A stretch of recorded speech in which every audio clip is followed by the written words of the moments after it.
family. Hello mga kalingap. Hello mga kalangga. Please subscribe Jen's Journey.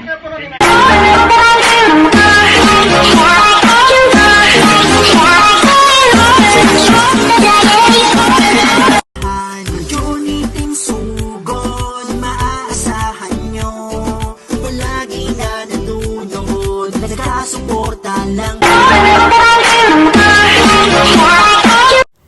Hello mga ka-journey! Welcome back to my YouTube channel, Jen's Journey. Please subscribe and please click the notification bell para lagi kayong updated sa aking mga upload. And syempre, shoutout kay Relok Malalag and Rachel Morales and of course at Team Waldo, kila Daddy Donut TV, Padang Rice and Vlog, and Dodang Arriba TV, and syempre Sherwin TV and Tita's Vlog. So shoutout everyone and sa lahat po ng ka-journey Team Sugod, sa mga members, thank you so much. Sa walang sawang support and syempre para sa mga viewers and subscribers and supporters.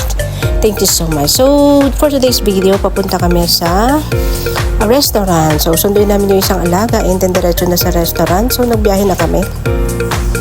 Ito yung daanan dito. So, hindi lang ako palaging nag-video kasi nakakasawa din na palagi na lang mukha yung video ko. So, dito may nakita kaming yung forest pig, yung baboy ramo sa atin. Dito kasi guys, parang kasi to dito kumbaga makahoy noon. So parang lang siya lang siya ngayon na parang mga subdivision na yung ganun. Pero marami ako nakikita dito mga baboy ramo guys dito sa mga malapit sa market kasi may mga kahoy-kahoy nga siya. So ayun, naglakad sa kalsada, napasigaw yung amo ko. Hindi ko lang na video kasi yung video finokus ko sa mga sakyan na nagdumaan. Yung baboy hindi ko kasi nakita ko na lang nung sinabi ng amo ko. Akala ko may nadisgrasya sa unahan. Tuloy ko sa amo ko. Para siyang parang na-surprise din siya sa baboy ramo na yun. So ang laki ng baboy guys, dito lang ako nakakita ng baboy ramo na totoo. Although dalawang beses ko na ako nakakita dito kasi doon sa Pinas di man ako nakakita ng ganito kasi doon man lang yan makikita sa bundok-bundok talaga, pero dito andito lang sa gilid-gilid.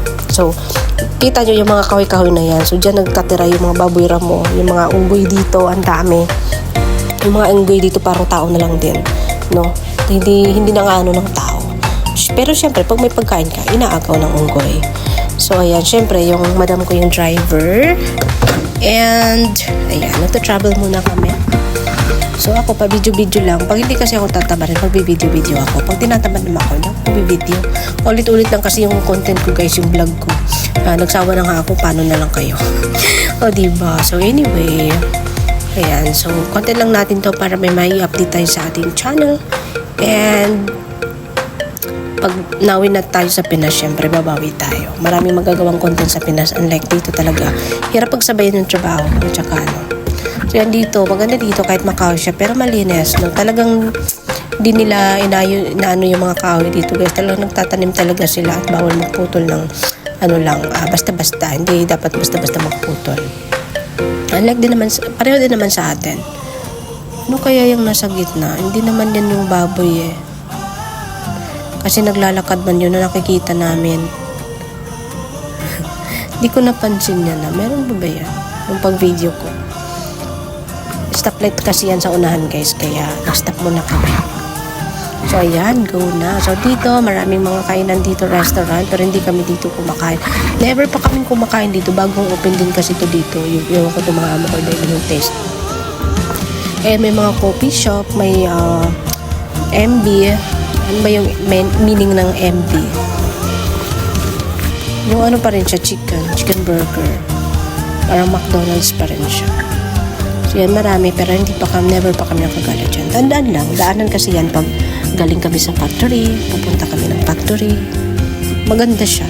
Kaso hindi pa kami na. And then maraming mga tinda-tinda, yung mga street foods, ayan. Yung tawag niyan dito is pasamalam, sa Malay.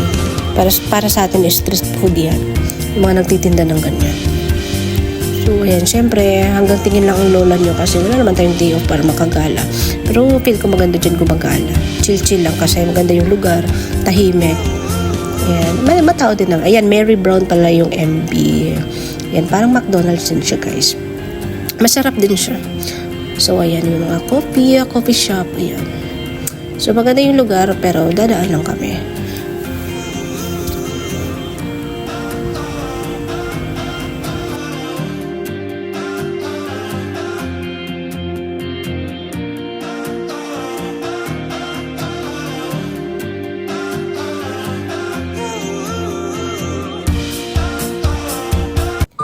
andito na nga kami sa restaurant. Yung restaurant na kinainan namin guys is in front of Singapore lang siya. So ito yung mga isda. Kung mag-order ka ng isda, ipaluto mo lang at maghuhuli sila dyan. So kaya natingin kami ng mga alaga ko after namin kumain. Kasi pupunta kami sa toilet. And syempre dito sa kabila is Pasko na. Ay yung mga decorational restaurant din to yan guys, no? Pero hindi kami dyan kumain. Dito nila gusto kumain sa kinainan namin. Ayan, o diba ang ganda ng mga Christmas light. So ang tapat niyan guys is na Singapore, mamaya ma-video ko. Dito lang kasi yung paaralan ng alaga ko. Dito lang malapit, dun lang banda sa unahan. Kaya dito na rin kumain ng dinner. Diba? So eto na yung order namin. Syempre, sweet and sour. Yung mga order nila. Syempre tayo, nakihati lang tayo ng rice ng alaga ko. Diyos ko. So, yan yung duck, no? Yan yung duck sinerve sa amin. Dito na ako nakakain ng duck kasi sa Pinas di man ako nakain yan.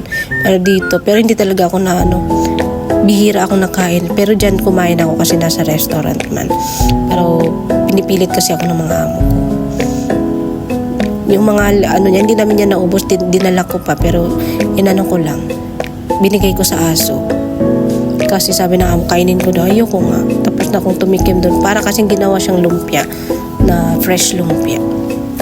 So, masarap naman siya. Pag andun, unlike kasi pag sa bahay ka kumain, parang, ewan ko ba't di ko taste yung duck. So, eto yung venue. Malaking restaurant siya na nagbubuk din ng mga malaking event like wedding, mga parties. So, ayan yung setup ng table. Social naman pala social naman din dito. Kaso lang, social din yung bayad dito. Iwan ko ba itong mga amo ko? Wala namang okasyon ba dito. So, anyway, bahala sila. So, ayan. Nahalo lang ko sa duck. Tinira niya ang ulo. Minorder niya yung duck. Pagkatapos yan, sinerve na sa amin ng ganito, o diba? Yung laman yan is duck at saka may spring onion. So, syempre, tinikman ko kasi sabi ng amo ko, kumain ka kasi marami. So, ayan. Not bad naman siya kasi may sausawan din. Pero, nakakaubos ako dyan ng 3. Syempre, may squid. Ayan yung duck na kanina na natira. So, hindi na ako tumikim. Nakatikim na ako kanina. So, anyway, not bad. Ayan, McDonald's.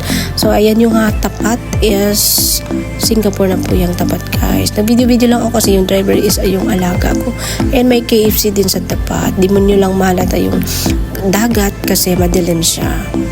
So, ayan, palabas na kami. Kami pa uwi na. Yung alaga ko andun sumakay sa mami niya. 2 kotse kasi kami. Kasi doon na lang kami nag-meet.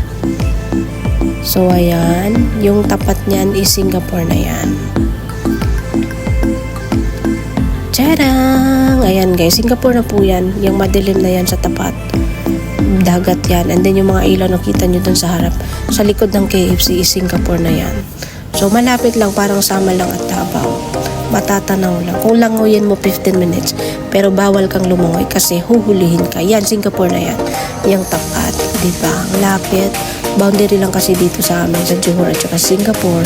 Noon, mag-iisa yan yung Singapore at Johor, Malaysia, pero hinati kasi malaki. So, pero ngayon may bridge na ginagawa din. Pangalawang bridge na yan kasi bridge lang naman dito yung dadaanan. Makarating ka sa Singapore in just 1 hour. So, ayan, mas lalong hindi na traffic kasi kung matapos na yung isang malaking bridge dyan. So, diba? So, pauwi na kami, guys. Ayan, naliw lang ko dito sa mga mali restaurant na napaka-colorful. So, diba? God, daig pa yung Pasko. So, yan, mga restaurant din yan. Diyan nakakain na kami noon. Doon nakakain na kami. Yung steamboat. Maganda dito pag chillin-chillin pag gabi kasi in front of beach, seaside. Pwede ka rin doon sa seaside. White sand din naman. Kaso lang talaga dito is wala akong day off. Marami naman siya magandang galahan. So, ayan, nalo lang talaga ko dito. At syempre, ayan yung driver ko, yung alaga ko. Sobrang traffic na pag-uwi namin. And, ayan, nag-video lang ako. Diba? So, ayan guys, thank you so much for watching. Maraming salamat sa mga andito. And, God bless everyone. And, please subscribe my channel, Jen's Journey. And don't forget to like and share. And of course, click the notification bell para lagi kayong updated sa aking mga upload. God bless everyone and love ya.